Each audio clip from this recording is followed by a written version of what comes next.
Excellencies, Madam Secretary General of the UN Conference on Trade and Development, ladies and gentlemen. First of all, I want to say I'm pleased to join this very important dialogue. Secondly, I want to congratulate Barbados for holding this conference. There are 4 issues I want to talk about, Madam Secretary General.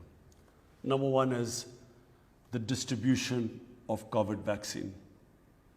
Unfortunately, the richer countries are vaccinating their people 20 times faster than the developing world. This inequity has to be removed. So I would ask the Chair that you must try your best to make sure that the vaccine has more equitable distribution. Secondly, debt relief. I had campaigned for debt relief for the developing world because everything in the developing world, because of the lockdowns imposed because of the COVID-19, have disproportionately affected the poorer nations, the developing nations. So I would recommend that debt relief should continue till the pandemic is over. Thirdly, climate finance. Madam Secretary General, the developing world, and I specifically speak about the small island groups, and of course countries like Pakistan, who are more vulnerable to climate change than even the richer countries. The small islands, because of the rising sea levels. Countries like Pakistan, because we depend upon water from our glaciers for our survival. And climate change has, the rate of melting of the glaciers has increased phenomenally since the weather has got warmer. So I would request that the richer countries contribute in climate finance and especially help those countries whose contribution to carbon emissions are minimal and yet are disproportionately affected by climate change. And fourthly, Madam Secretary General, and for me as crucial as the impact of climate change, is the illicit flow of money from the poor countries, from the developing countries, to richer capitals, to tax havens, to haven destinations.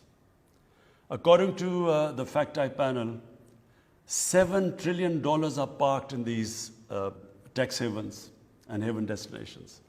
And also, annually, $1 trillion leave the developing countries towards these safe havens. And this plunder is taking place because of the corrupt ruling elites of the developing world. Madam Secretary General, this is a huge crisis. In the coming years, this is going to get worse. This has to stop. And the only way it will stop is if the recommendations made by the FACTI panel should be implemented. Unfortunately, the richer countries, which can do something about it, unfortunately, there is no incentive or motivation to do anything. What it is doing is that it is crushing the people in the developing world.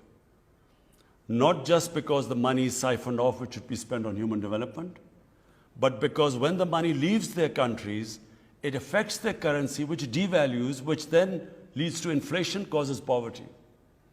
But eventually, even the richer countries will get affected. Because right now, what you see of economic migrants is a trickle. People dying to get to richer countries. But if this inequality, which is the rich, this is causing the gap between the rich and the poor countries increasing, and between the rich and the poor countries increasing. If this trend continues, the richer countries will have to build walls to keep out the hordes of economic migrants.